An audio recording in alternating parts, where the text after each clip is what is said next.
एक बार एक गांव में गोपाल नाम का एक किसान रहता था। उसके परिवार में उसकी पत्नी और उसके 2 बच्चे थे। यही उसका संसार था। गुजारा करने के लिए वो अपने छोटे से खेत में फसलें उगाता था और उन्हें बेचकर अपने परिवार के लिए 2 वक्त का खाना ही जुटा पाता था। हालांकि उसके पास इतना धन नहीं था, लेकिन फिर भी वो काफी खुश था।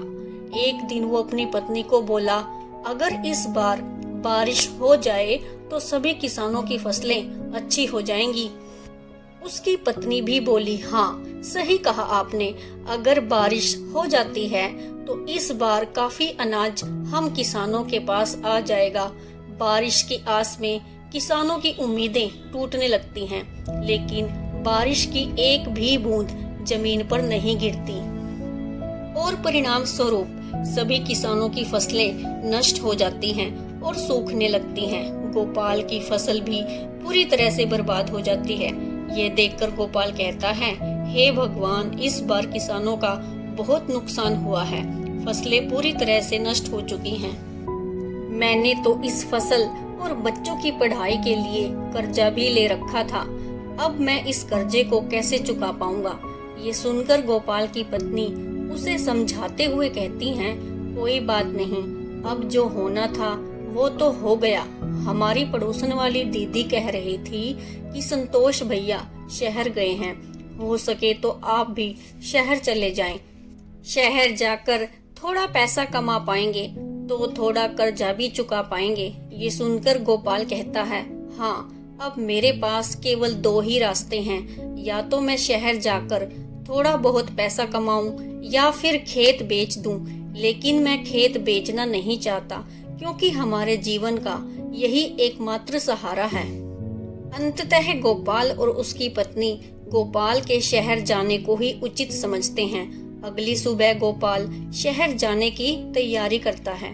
वो अपनी पत्नी से कहता है, सुनो, मैं खाली हाथ शहर जा रहा हूँ। कोशिश पूरी करूँगा कि कोई अच्छा सा काम ढूंढ लूँ और थोड़ा बहुत पैसा कमा लूँ। जैसे ही कुछ पैसे जमा हो जाएंगे, मैं तुम्हें खर्चे के लिए भिजवा दूंगा।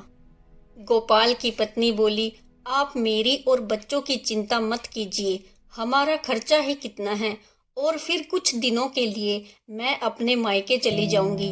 आप अपना ध्यान रखिए और शहर जाकर पैसे कमाइए। गोपाल के जाते वक्त गोपाल की पत्नी उसे कुछ पैसे देती है। ये देखकर गोपाल कहता है, ये पैसे कहाँ से आए? गोपाल की पत्नी कहती है, मैंने थोड़ा थोड़ा जमा करके ये पैसे जमा किए थे ताकि बुरे वक्त में काम आए। अब शायद इनका सही वक्त आ चुका है। ये लीजिए, आप इन्हें रख लीजिए। गोपाल थैला उठाता है और थैले में ही उन पैसों को रख लेता है और शहर के लिए रवाना हो जाता है।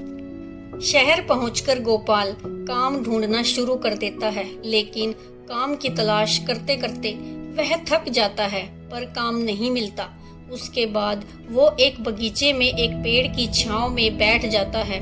वहीं पास में 2 जेब कतरे आपस में बात कर रहे होते हैं। सुन में चंगुल, 3 दिनों से कोई भी मुर्गा हाथ नहीं लगा है।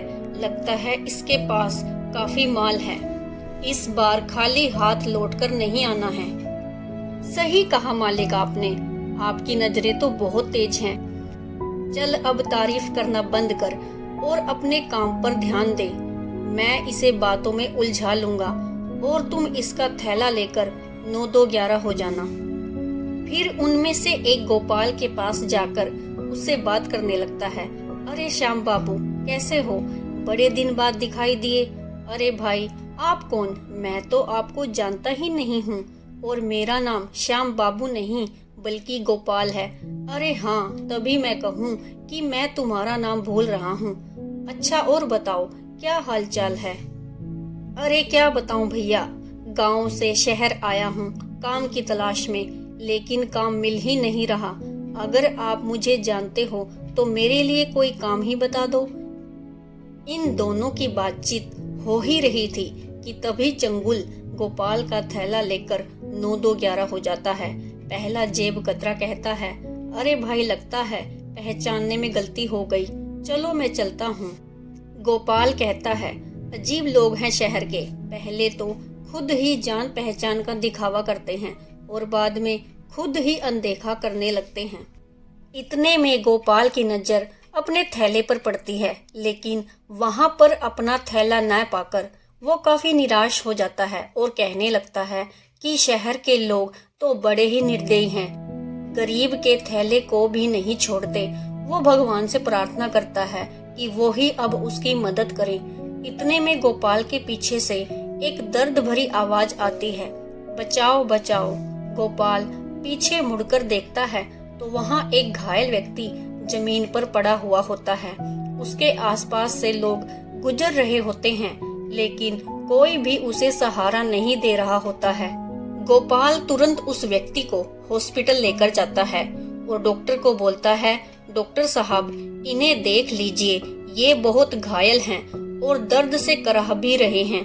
डॉक्टर उस आदमी की हालत देखकर कहता है, तुरंत ही इसका इलाज शुरू करना होगा, इसके लिए तुम्हें कुछ पैसे जमा करने होंगे। ये सुनकर गोपाल हैरान हो जाता है और डॉक्टर से कहता है, डॉक्टर साहब आज सुबह ही मैं शहर आया हूँ काम की तलाश में, लेकिन काम तो मिला नहीं, ऊपर से मेरा थैला भी किसी ने चुरा लिया है। मेरे पास अब कोई पैसा नहीं है। मैं तो खुद काम की तलाश में इधर उधर घूम रहा था, लेकिन तभी मुझे ये जमीन पर घायल पड़े दिखाई दिए और मैं इन्हें हॉस्पिटल लेकर आ गया। डॉक्टर तुरंत उस व्यक्ति का इलाज शुरू कर देते हैं और कुछ समय के बाद बाहर निकलते हैं। तभी गोपाल अपनी जेब से एक पर्स निकालता है जो उस घायल व्यक्ति का ही था। गोपाल उस पर्स को डॉक्टर को देते हुए कहता है, ये लीजिए डॉक्टर साहब, ये पर्स इन्हीं घायल व्यक्ति का है। मैंने तो इसे खोला तक भी नहीं है, देख लीजिए शायद इसमें पैसे हों। डॉक्टर साहब उस पर्स को चेक करते हैं, उसमें बहुत सारे आईडी कार्ड और क्रेडिट कार्ड होते हैं। जब डॉक्टर उनके आईडी कार्ड को चेक करता है तो उसे पता चलता है कि ये तो शहर के सबसे अमीर आदमी हैं। डॉक्टर साहब गोपाल से कहते हैं, अच्छा किया जो तुम इन्हें हॉस्पिटल लेकर आ गए, तुम जानते हो ये शहर के सबसे बड़े आदमी हैं। गोपाल बोला, मुझे नहीं पता, मैंने तो बस अपना फर्ज निभाया है।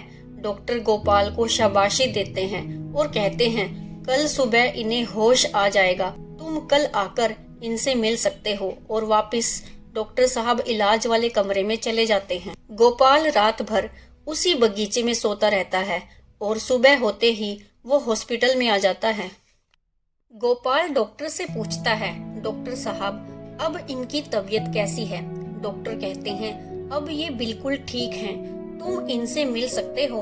वो गोपाल का परिचय उनसे कराते हैं और कहते हैं कि यही गोपाल है, इन्होंने ही आपकी जान बचाई है। घायल स्थिति में यही आपको हॉस्पिटल लेकर आए थे। ये सुनकर वो घायल व्यक्ति जिनका नाम गिरिधर था गोपाल से कहते हैं, धन्यवाद भाई, मेरी जान बचाने के लिए। तुम हो कौन और क्या करते हो? तभी गोपाल कहता है, मैं गांव से शहर आया हूँ एक अच्छे से काम की तलाश में, लेकिन अभी तक मुझे कोई भी काम नहीं मिला। मेरे ऊपर बहुत कर्ज है जिसे उतारने के लिए मैं पैसे कमाने शहर में आया हूँ। गिरिधर जी ये सुनकर हैरान हो जाते हैं कि ये व्यक्ति इतनी परेशानी में होते हुए भी मुझे हॉस्पिटल लेकर आया। गिरिधर जी कहते हैं, मुझे ये जानकर बहुत अच्छा लगा कि इस दुनिया में आज भी तुम जैसे अच्छे और ईमानदार इंसान हैं। एक काम करना, कल मेरी छुट्टी है, तुम कल इसी समय मेरे पास आना, मेरे पास तुम्हारे लिए काफी अच्छा काम है। गोपाल धन्यवाद बोलकर वहाँ से चला जाता है और अगले दिन ठीक उसी समय हॉस्पिटल पहुँचता है। हॉस्पिटल से वो दोनों गिरिधर जी के घर रवाना हो जाते हैं। घर पहुँचते ही गोपाल उनके बड़े से महल और बड़ी बड़ी गाड़ियां देखकर हैरान हो जाता है और सोचने लगता है कि यह व्यक्ति कितना अमीर है। गोपाल अंदर जाकर सोफे पर बैठ जाता है। तभी गिरिधर जी अपने नौकर को गोपाल के लिए पानी और कुछ खाने के लिए लाने को कहते हैं। गिरिधर जी कहते हैं, गोपाल तुम कुछ खा पी लो, तब तक मैं 15 मिनट में आता हूँ। गोपाल खा पीकर थोड़ा आराम करता है। तभी गिरधर जी आते हैं और कहते हैं, गोपाल, शहर के बाहर मेरी एक छोटी सी फैक्ट्री है जिसमें खेती से जुड़े उत्पाद बनाए जाते हैं। खाने पीने का कोई झंझट नहीं है। वहाँ पर तुम्हें खाने पीने को सब मिल जाएगा और रहने को घर भी मिलेगा, और अगर तुम सहमत हो तो तुम इस काम को कर सकते हो। गोपाल कहता है, ये तो मेरे लिए बहुत ही अच्छी बात होगी। वैसे भी मैं एक किसान हूँ और खेती बाड़ी के बारे में मुझे बहुत अच्छे से पता है, और इस काम को मैं बहुत अच्छे से कर पाऊंगा। गिरिधर जी कहते हैं, तुम चाहो तो अपने परिवार को भी यहाँ लाकर रह सकते हो। गिरिधर जी गोपाल को कुछ पैसे देते हैं जिससे वो अपना कर्ज चुका पाए। फिर गोपाल गांव जाकर अपना सारा कर्ज चुका देता है और अपने परिवार को लेकर शहर आ जाता है। गिरिधर जी गोपाल के दोनों बच्चों की पढ़ाई का खर्चा भी उठाते हैं और उनके खाने पीने और रहने का ख्याल भी रखते हैं। गोपाल खूब मन लगाकर फैक्ट्री में काम करता है और खुशी खुशी अपना जीवन यापन करता है और अपने मालिक का शुक्रिया अदा करता है। Thanks for watching.